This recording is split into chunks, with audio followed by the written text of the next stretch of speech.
So the book, it looks like electricity is gone. I hope you pick me.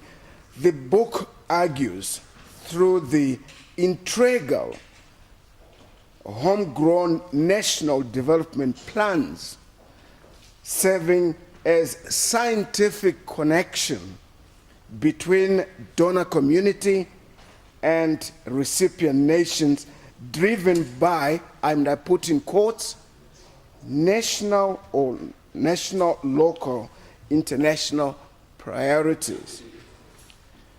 Without taking much of your time, I would strongly encourage, this is a must-read document which addresses very fascinating issues affecting the developing countries in particular. On that score, Chair, thank you very much indeed for your attention. Next on the program, ladies and gentlemen, may I invite Dr. Ndakaripa. Thank you, Chair. All protocol observed. The title of my book is A History of the Munyika People of Gutu District, Zimbabwe, circa 1700 to circa 1890. So this book is an attempt to reconstruct a pre-colonial history of Zimbabwe. You realize that most studies on pre-colonial history, they've mainly focused on the Shona empires. For example, Great Zimbabwe, the Rozi, and also the Mtapa State. So, in this book, I'm trying to reconstruct a history of a micropolity. And by a micropolity, I'm referring to those smaller states which did not receive attention from European colonial rulers. In this case, you realize that if we are reconstructing the history of modern day Gutu district, most people, they are aware of what is called the Gutu Rufura chiefdom, but they are not aware of the more genealogically senior polity, which is called the Munipa polity, which is in the southeastern part of Gutu district.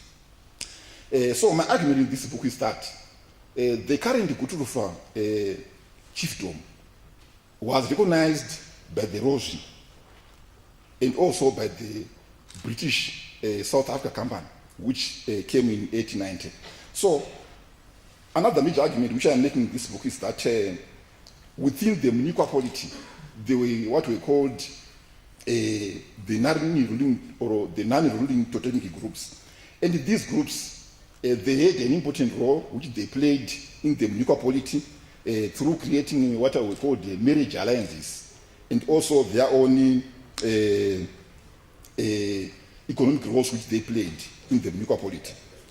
And more importantly, I argue that the non-ruling totemic groups in the Munyika polity, they coordinated external diplomatic relations. And these diplomatic relations, they ensured peace and stability within the Munyika polity. To a large extent, this book is useful for academics who want to understand the pre-colonial dynamics of Zimbabwean history, and also the general public who want to understand the history of the Munyika polity. Thank you very much. From his presentation, Dr. Ndakaripa, he's trying to pay, he's trying to pay, to give some payback to this micropolity, from what he has said. But what I picked that is going to help me and any one of us here present is the centrality of diplomacy. You can use marriage for diplomatic purposes. Thank you so much, Dr. Ndakaripa. At this juncture, may I invite Prof. Zindi.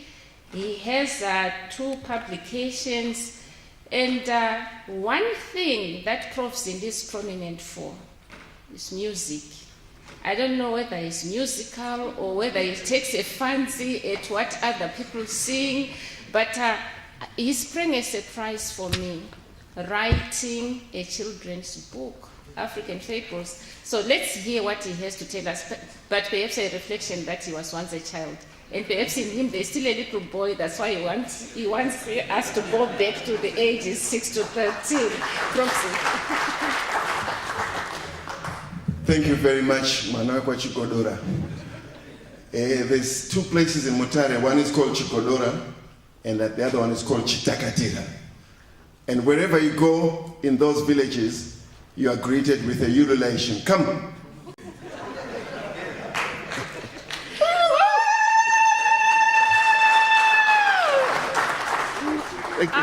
They actually say, Ngauya. Thank you. Thank you very much. I love that. I don't know why you decided to call me a musician. I've always wanted to be either a gynecologist or a psychologist. Anything ending up with a gist is what I prefer. I even attended Dr. Chris Barnard, I don't know if you know that guy, who used to be a heart surgeon in South Africa. And during his burial, there was a big casket, and on the casket, there was a big heart drawn at the front. And people started murmuring, why did they draw a heart? And they said, well, because he's a heart surgeon. And the other surgeon next to him started laughing. He said, so what are they going to draw on my casket? He says, what are you? He says, I'm a gynecologist. Ladies and gentlemen, I've got 2 books to present.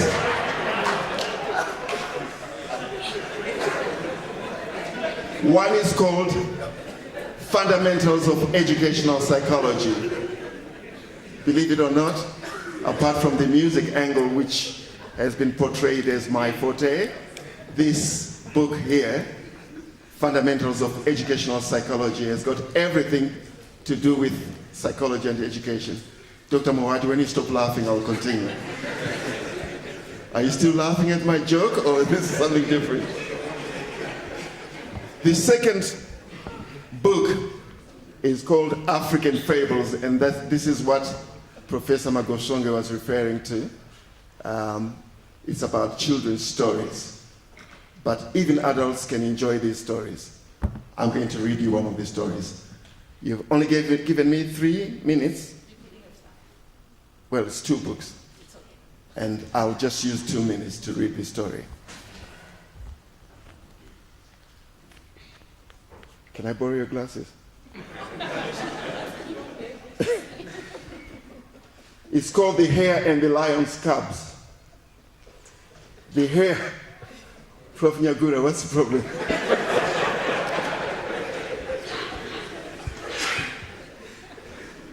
The hare started to tease the lion's cubs each time he passed through the lion's den.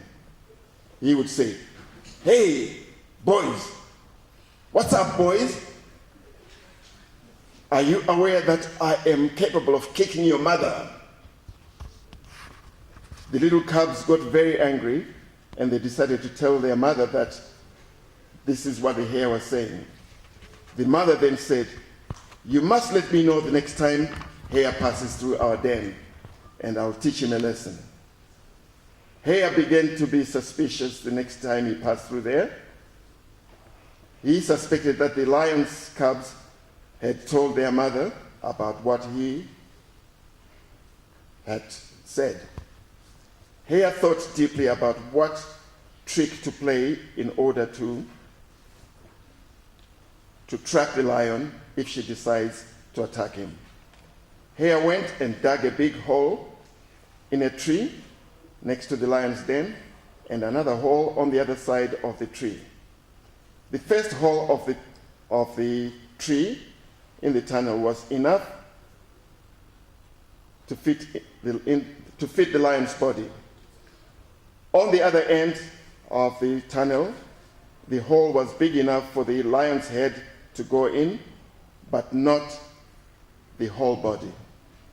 The next day, the hare went to the lion's den again and started to tease the lion's cubs. I told you boys, I can kick your mother anytime in the back. Did you tell her? She's not the king of the jungle. You can go and tell her that. The cubs got very angry, and when the lioness heard that, she also became very agitated. I am going to kill that hare. Tomorrow, my kids, you will have hare for breakfast, my children. Do you understand? She boasted. The next day, the hare came again and started ranting. Bring your mother here. I want to teach her a lesson. I'm going to kick her if she comes anywhere near me, the hare said. The lion's cubs laughed and laughed again, then rushed to tell their mother. On hearing that the hare was around and was boasting as usual and being provocative, the lioness came out charging. The hare, on seeing the lioness, started to run towards the tree where she had dug the tunnel. Hare rushed into the hole while the lioness followed in hot pursuit. The lioness put its head into the hole that the hare had dug, where the hare had entered and got stuck. Meanwhile, the hare got out of the tree through the other side.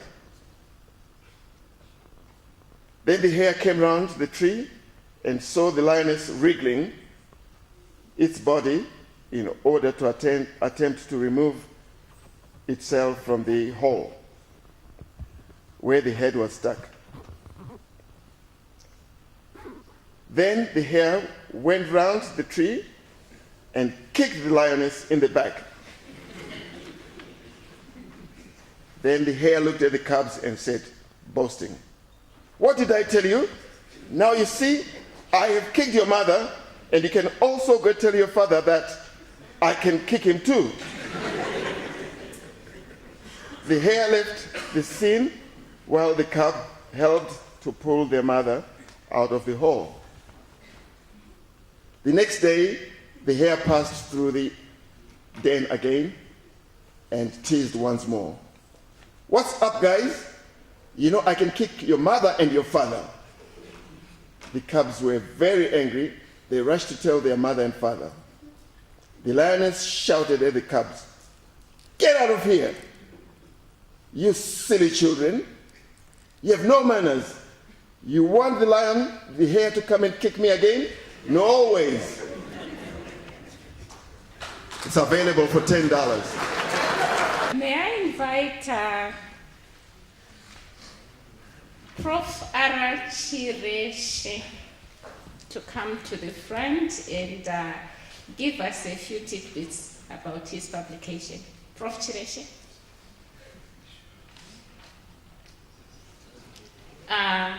It appears he's not around. I wasn't going to comment on the name, but what I remember when I got married, I remember the marriage officer then saying, "Ukarora Chireshe, niyo wa Chireshe ofuti." I don't know whether it's the same meaning. Those who were writing on names and meanings, he could be playing one of those tricks on us, even, the meaning of the name. Thank you. May I now invite Prof. Chirisa to come to the podium? Thank you, Madam Chair. All protocol observed.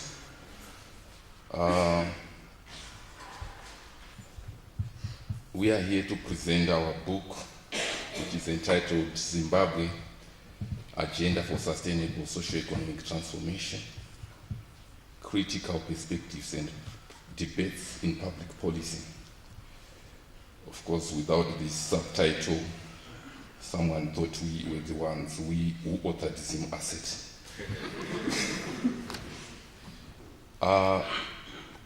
As you might all know and realize, is that Zim Asset, when at its inception in 2013, there were so many questions regarding where it had come from, who had authored it, and because of its complexity, we sat down to interrogate, together with my colleagues, who authored the several chapters that compose the book. And I then invited also Dr. Kwaira to come and assist me, given the complexity of the subject. I will give a few minutes to Dr. Kwaira to say what we said, in what we said, with what we said. Thank you very much, Prof. As the professor has said, you know, for me, just an hour ago, when I learned that I was supposed to come and do this, Professor Chirisa came to my office frantically and said, my friend, let's go and do something about this. It's a very difficult issue, like he said. You know, when Zimasset was introduced in 2013, you all remember, those of who were there that time, who had been born that time, you remember people went at length in rural areas, in urban areas, politicians cracking their heads. Why? It's a difficult issue. You know, what this book did, it put together several authors to come and debate the issue of Zimasset. The issue of Zimasset, I would like to equate it analogically to what we normally say, where I come from, Zikomo, Zinopana Mute. We also say, Chiropache Nunzi, Chosumuzona Wanu Gumi, 5 Vashanu Varumashish, Chiropache Nunzi. That's the issue with the Zimasset. Ladies and gentlemen, what this book did, we had several authors coming together to produce 11 chapters. The 12th chapter talks about how the debate was conducted. The whole book is a brainstorming issue. There is no way one person could have handled this issue. Even today, this book is relevant. It was drafted way back around 2014, 2014, but up to this time, it is relevant. Let me say to you, this book is timeless. This book is as timeless as the Bible. Zimbabwe is here to stay. Zimbabwe is here to stay. People come and go. Authors come and go. But the issues that were discussed, that are still being discussed, are there to stay. Remember, we say Zimbabwe agenda for sustainable socio-economic transformation. You can't talk about an end in that. The book is not an end in itself. It is only paving the way for more dialogue, for more debate. This book, ladies and gentlemen, is a must. This book is a must. It is important to scholars from all walks of life, politicians of all persuasions, and this book, I would advise us to get hold of it in order to understand the future for Zimbabwe. As it is, the struggle continues, and we are likely to see more contributions to this issue. Thank you, ladies and gentlemen. Dr. Chikwaira and the timeless book. Sorry, Dr. Kwaira, yes. Thank you for the correction.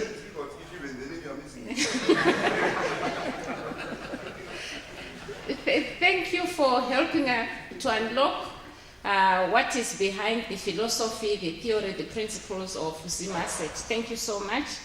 May I now invite Prof. Makochekanwa, if he's around. If he's not, may I invite Prof. Manyeruki. Perhaps the invitation, got lost somewhere along the way. May I now call upon Dr. Nema, Faculty of Social Studies must be very busy, somewhere engaged in other activities, because we have so many, things running concurrently at the moment. Perhaps that explains their absence. And then may I call upon Dr. Jean Doda? Thank you so much, ma'am. Good morning, ladies and gentlemen. All protocol is observed.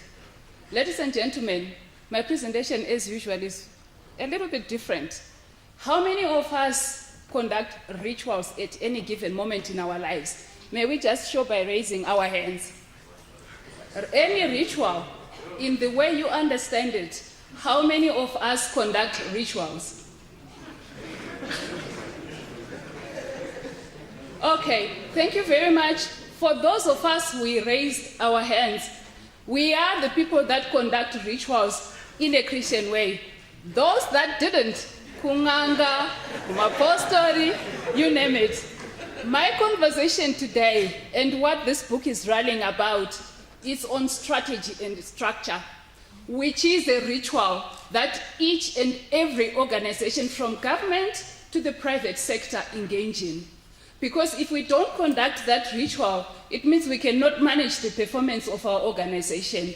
The book is entitled An Overview of the Tourism and Hospitality Industry in Zimbabwe and the World. And it's partly an extract of a doctoral thesis that was presented to the University of Zimbabwe in 2010 by myself. What was the motivation of writing this book? I'm looking at a situation whereby the book is an embodiment of a living passion to make a difference in the tourism and hospitality sector, as well as the education and training field, where we are visualizing Zimbabwe as an entity within a region in terms of tourism, and the region is Africa. And compared to Africa, we have the rest of the world, most of it probably developed.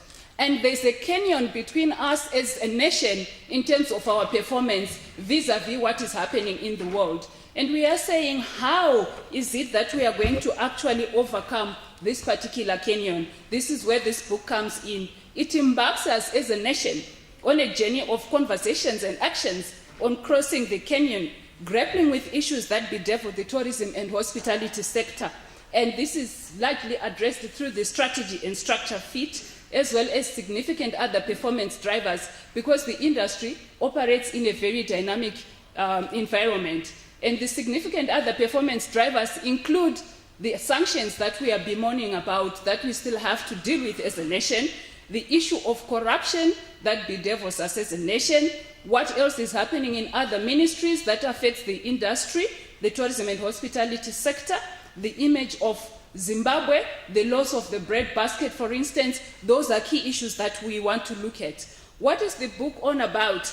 We are saying the book is about an offer of a bridge on the different path of the different stakeholders, inclusive of the students, the practitioners in the tourism and hospitality industry, as well as the Destination Management Organization, which is our ZTA, the government, the ministry, and the private sector. We are focusing on the practical issues in terms of being informed by theory. Why am I saying we? Because it is a result partly of a research that was done. We are working together so that we address what's happening in the industry.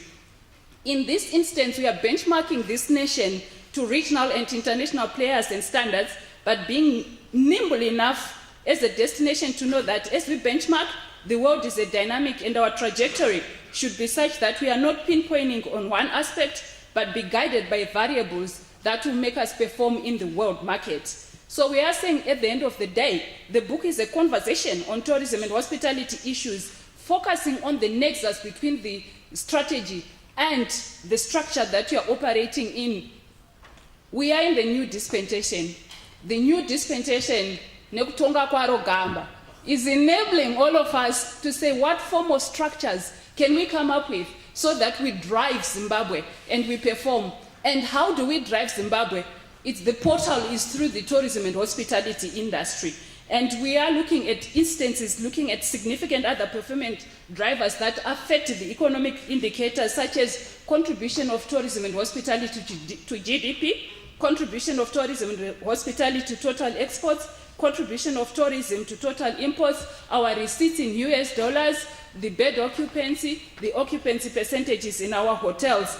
This book thus offers a lifelong pursuit egging of a common vision for a final destination that is improving tourism satellite account, RBZ, COFAS, and subsequently Zimbabwean communities sustainably. Ladies and gentlemen, at the end I will say, may I humbly request you to know this book, like and trust the book, because it's a result of research. Try the book, buy the book, and as you see, there is a lion here.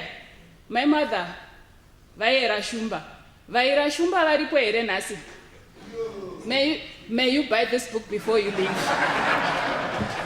Read the book, and because I want to drive UZ as a past student, review the book so that we improve on our publications. Refer the book to a friend. Ladies and gentlemen, let's unite in improving Destination Zimbabwe. I thank you. Talking about marketing our products and publications. Thank you so much, ma'am. At this juncture, perhaps we want to give you another round of applause. Thank you. Buy the book, try the book. We are not ending just by trying